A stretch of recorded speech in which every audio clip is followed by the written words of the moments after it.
సంపద సృష్టించడం చేతకాక రాష్ట్రాన్ని అప్పుల ఊబిలోకి నెట్టేసిన వైఎస్ జగన్మోహన్ రెడ్డి ఇక రాష్ట్రానికి అవసరం లేదని రాజమహేంద్రవరం సిటీ నియోజకవర్గ టీడీపీ జనసేన బీజేపీ కూటమి ఎమ్మెల్యే అభ్యర్థి ఆదిరెడ్డి శ్రీనివాస్ అన్నారు. సంపద సృష్టించడం చేతకాక రాష్ట్రాన్ని అప్పుల ఊబిలోకి నెట్టేసిన వైఎస్ జగన్మోహన్ రెడ్డి ఇక రాష్ట్రానికి అవసరం లేదని రాజమహేంద్రవరం సిటీ నియోజకవర్గ టీడీపీ జనసేన బీజేపీ కూటమి ఎమ్మెల్యే అభ్యర్థి ఆదిరెడ్డి శ్రీనివాస్ అన్నారు. స్థానిక 36వ డివిజన్ టీడీపీ నాయకుల ఆధ్వర్యంలో ఇంటింటా ఎన్నికల ప్రచారం నిర్వహించారు.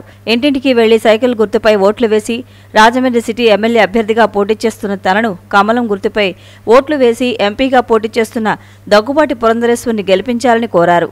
సూపర్ 6 మేనిఫెస్టోతో పాటు రాజమండ్రి అభివృద్ధికి తాను చేపట్టబోయే అభివృద్ధి కార్యక్రమాలలో ముద్రించిన మేనిఫెస్టోను ఆదిరెడ్డి శ్రీనివాస్ ప్రజలకు అందజేసి వివరించారు. ఈ సందర్భంగా ఆయన మాట్లాడుతూ జగన్ అధికారంలోకి వచ్చిన తర్వాత అభివృద్ధి పరంగా అన్ని రాష్ట్రాల కంటే ముందున్న మన రాష్ట్రాన్ని వెనక్కి లాగేశాడన్నారు. అందిన కాడికి అప్పులు చేసి రాష్ట్రాన్ని అప్పుల ఊబిలోకి నెట్టేశారని మండిపడ్డారు. సంక్షేమ పథకం అంటూ గుమ్మం దారిలో 10 రూపాయలు ఇచ్చి దొడ్డిదారిలో దారి దోపిడీ మాదిరిగా 100 రూపాయలు లాగేసుకున్న నైజం జగన్ దని ధ్వజమెత్తారు. సంపద సృష్టించడం చేతకాక రాష్ట్రాన్ని జగన్ అన్ని రంగాల్లో అచేతనంగా ఉంచేశాడని విమర్శించారు.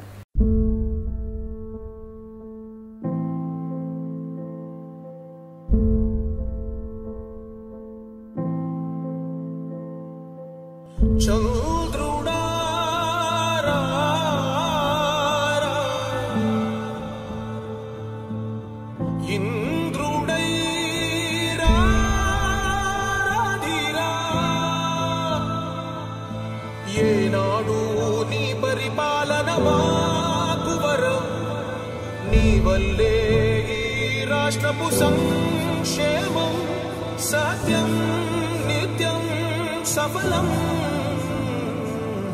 జనగణ మంగళ గాయకుడా ఘనమగు చరితల నాయకుడా పలుతరములు మము పరిపాలించర స్వామికుడా నవయుగ మేధో సైనికుడా సమయము తెలియని సేవకుడా యువ నవ్యాంధ్రకు ప్రగతిని చూపర సాధకుడా వైతాళికుడా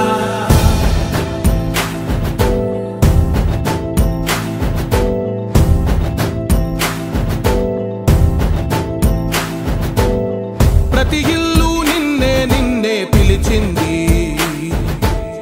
ప్రతి గడప నీకే స్వాగతమంటోంది ప్రతి మనసు నువ్వే గెలవాలంటోంది పెద్ద కొడుకు నీవై తోడున్నావు చాలు జరుగుతుంది మాకు మేలు మేలు ఇంటి పెద్ద నీవై నిలిచి ఉంటే చాలు విలిసి పోవ రాష్ట్రమంతటా శాంతి క్రాంతి సంతోషాలు నాయకుడా నాయకుడా మళ్ళీ నువ్వే రావాలి నవ్యాంధ్ర పాలకుడై నువ్వే గెలవాలి నాయకుడా నాయకుడా మా తోడై నువ్వుండాలి మేమంతా నీ వెంటే ముందడుగెయ్యాలి ప్రతి ఊరు నీ పరిపాలన కోరింది ఓ ప్రతి వాడ నీకే మద్దతు పలికింది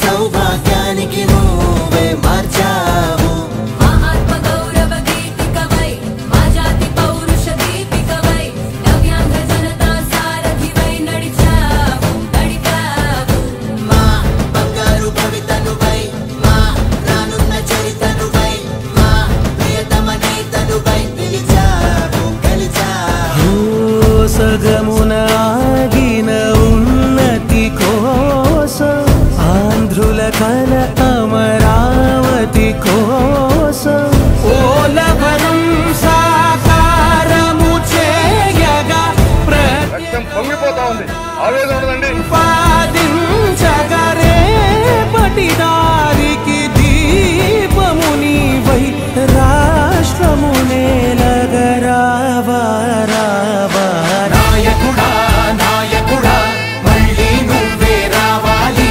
నవ్యాంధ్ర పాలకుడై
స్థానిక 36వ వార్డులో ఆదెం దెబ్బ తిరగడం జరిగింది.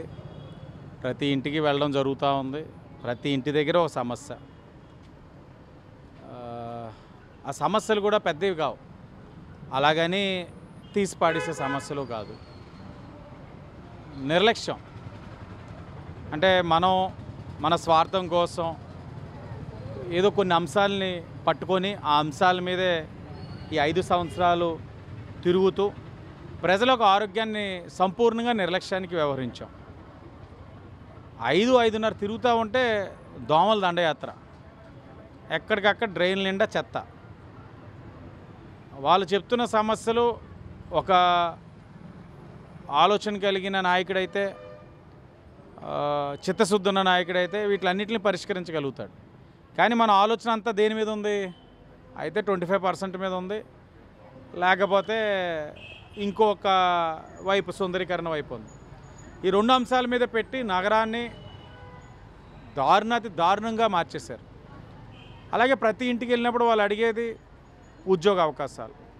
పిల్లలు చదువుకుంటా ఉన్నారు, ఉద్యోగాలు లేవు. ఏంటి పరిస్థితి? 5 సంవత్సరాలు ఒక డిఎస్సి లేదు, జాబ్ క్యాలెండర్ లేదు, ఉద్యోగ అవకాశాలు లేదు, ఉపాధి కల్పించింది లేదు. ఏవీ లేనప్పుడు ఉద్యోగాలు ఎలా వస్తాయి? అంటే ఇవన్నీ కూడా మనం ఒక పరిశ్రమ తెచ్చామా, లేకపోతే డిఎస్సి ఇచ్చున్నామా, లేకపోతే జాబ్ క్యాలెండర్ ఇచ్చున్నామా, లేకపోతే ఏదైనా ఒక ఐటీ కంపెనీస్ మన ప్రోద్బలంతో తెచ్చి ఉన్నామా నగరానికి? ఇవి ఏవి చేయని పరిస్థితుల్లో చాలా ఇబ్బందికర పరిస్థితులు ఉన్నాయి. మార్చాలి, చాలా చేసుకోవాలి. వీటన్నిటికీ పరిష్కారం మేనిఫెస్టో రూపంలో కూడా చూపించడం జరిగింది. ప్రజలకు వివరిస్తూ ఉన్నాం, నమ్ముతూ ఉన్నారు, ఆశీర్వదిస్తూ ఉన్నారు. సంపూర్ణమైన విశ్వాసం ఉంది, నమ్మకం ఉంది. ప్రజల పక్షాన నిలబడుతున్నాం, వాళ్ళు మా పక్షాన నిలబడి భరోసా కల్పిస్తూ ఉన్నారు. తప్పకుండా చాలా మార్పు అయితే చాలా బాగా కనబడుతుంది. ఎన్డీఏ కూటమిని వాళ్ళు స్వాగతిస్తూ ఉన్నారు. తప్పకుండా మంచి మెజార్టీతో నెగ్గుతామన్న విశ్వాసం ఉంది. గెలుపు గురించి ఎక్కువ మాట్లాడడం కన్నా మాకు దాని తర్వాత ఏం చెయ్యాలి, ఎలా చేసుకోవాలి, ఏం మార్పు తీసుకురావాలి నగరంలో, ప్రజల విశ్వాసంతో ఏదైతే మా వంక ఎన్నో ఆశలతో చూస్తూ ఉన్నారో వాటిని ఏ విధంగా వాటిని తీర్చాలన్న దాని మీదే మా దృష్టి అంతా ఉంది. మేము ఎంతసేపు పబ్లిసిటీ చేసుకోవడానికో, లేకపోతే మా వ్యక్తిగత ప్రలోభాల కోసం, లేకపోతే రాజమండ్రి ఇప్పుడే పుట్టింది, లేకపోతే రాజమండ్రికి ఒక పార్క్ లేదు, ఒక రోడ్ లేదు, నేనే రోడ్ వేసాను, లేకపోతే నేను చేయడం వల్ల ఈరోజు ప్రజలు బతుకుతున్నారు, ఊపిరి పీల్చుకుంటున్నారు అనే తత్వం మాది కాదు. రాజమండ్రి ఉంది, ఒక స్థాయిలో ఉంది. దాన్ని నెక్స్ట్ లెవెల్కి తీసుకెళ్లాలంటే మనం డబ్బా కొట్టుకోవడం వల్ల, లేకపోతే పనికిమాలిన పనులు చేయడం వల్ల మార్పు రాదు. ఒక మంచి ఆర్గనైజ్డ్గా సస్టైనబుల్ డెవలప్మెంట్ చేయగల ఆలోచనతో ఉండాలి. ఆ ఆలోచనతో ఎన్డీఏ కూటమి పనిచేస్తుంది. తప్పకుండా రేపటి రోజున ఎన్డీఏ కూటమి గెలుపుతో మేము ఈ ప్రజల్లో చెప్తున్న సమస్యలన్నీ తీరుస్తామన్న విశ్వాసం అయితే మాలో ఉంది.